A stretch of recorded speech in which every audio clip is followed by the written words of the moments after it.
Bihar police की नियमित press वार्ता में सभी का स्वागत है। आज दो महत्वपूर्ण विषय हैं जिन पर आपसे वार्ता करेंगे। सबसे पहला ये कि किस तरह से बिहार पुलिस CCTNS और अन्य तकनीकों का उपयोग करके अपनी online crime criminal tracking system को मजबूत कर रही है और किस तरह से अपराधियों की गिरफ्तारी से लेकर के कांडों के उद्भेदन और सजा दिलाने तक ये महत्वपूर्ण होगा। जैसा कि आप लोगों को पता है, CCTNS एक बहुआयामी परिकल्पना है जिसके तहत सभी जो हमारे क्रिमिनल जस्टिस सिस्टम के अंग हैं उन सभी को जोड़ा जाना है, जिसमें पुलिस एक महत्वपूर्ण अवयव है, कोर्ट, प्रोसिक्यूशन और जेल, यानी कि इन सभी के बीच में आंकड़ों का आदान प्रदान ऑनलाइन तरीके से ठीक हो। इसके संबंध में मैं आपको बताना चाहता हूँ कि CCTNS के संबंध में बिहार पुलिस ने काफ़ी प्रगति की है।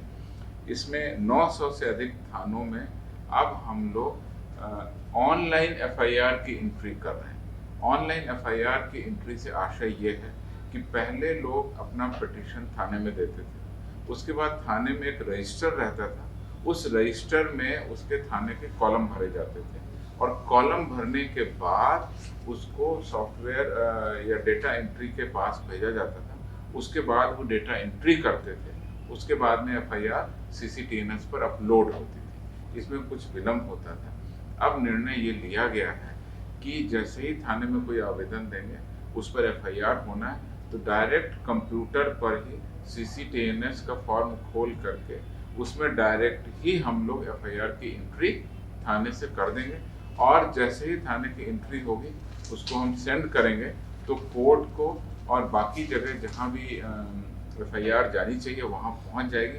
साथ ही साथ उसकी हम एक प्रिंट कॉपी लेंगे जितनी हमको लेनी है और प्रिंट कॉपी लेने के बाद उसको हम सर्व संबंधित को फिजिकल कॉपी भी हम लोग न्यायालय में उपलब्ध करेंगे। इस तरीके से ऑनलाइन FIR की सूचना सभी जगह होगी और चूंकि ये CCTNS का नेटवर्क पूरे देश में जुड़ा रहेगा, इस तरह से हमारी FIR को बाकी लोग भी ऑनलाइन आसानी से और जल्दी से पढ़ सकेंगे और देख सकेंगे।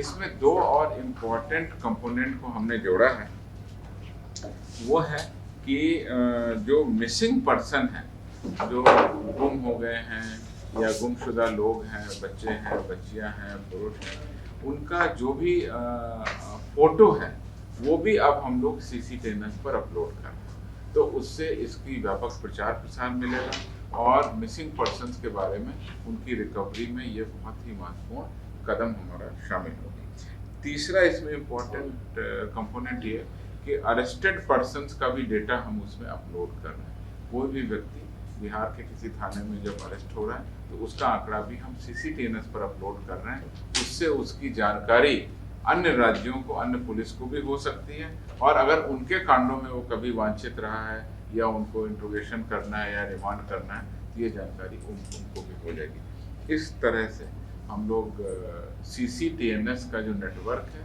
उसके तहत तकनीक का यूज़ करके अधिक से अधिक FIR को ऑनलाइन करना, मिसिंग पर्सन्स का आंकड़ा डालना और अरेस्टेड पर्सन्स का आंकड़ा डालने की कार्रवाई हमने शुरू कर दी है।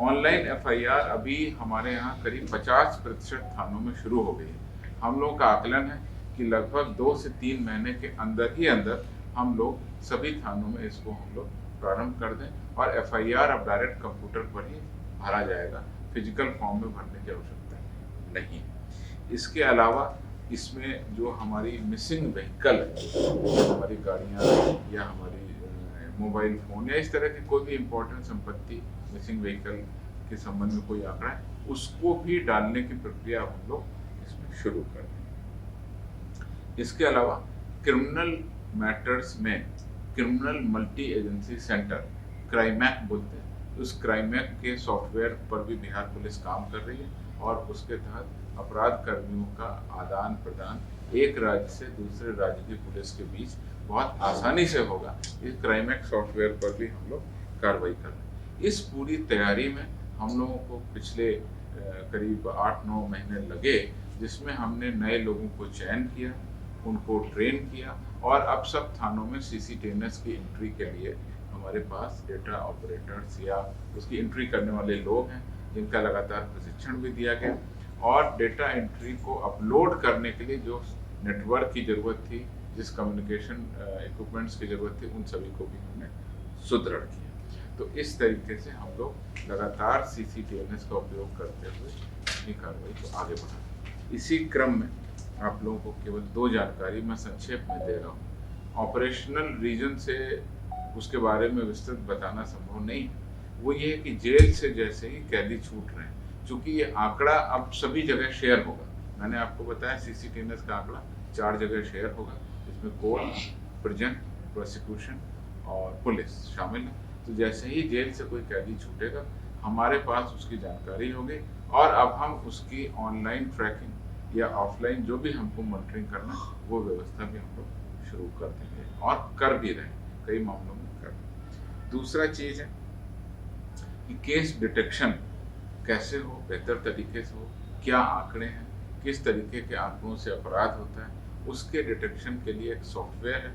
उस सॉफ्टवेयर को भी अब हम थाना लेवल पर उपलब्ध कराएंगे, उनकी ट्रेनिंग देंगे, जिससे थाना स्तर पर होने वाले छोटे अपराधों में भी उस डिटेक्शन सॉफ्टवेयर का यूज़ करें और उससे अधिक कांडों में उद्भेदन हो सके। तो इस प्रकार से संक्षेप में हम लोग ये तकनीक का उपयोग करके बिहार पुलिस को आगे बढ़ाते हुए अपराध कर्मी और अपराध सभी की जानकारी को एकत्रित कर रहे हैं, सॉफ्टवेयर का उपयोग कर रहे हैं, डेटा का संग्रहण कर रहे हैं, और जिससे कि हम लोग अन्य राज्यों की पुलिस से भी शेयर कर रहे हैं और अपने यहाँ डिटेक्शन में भी यूज़ करें।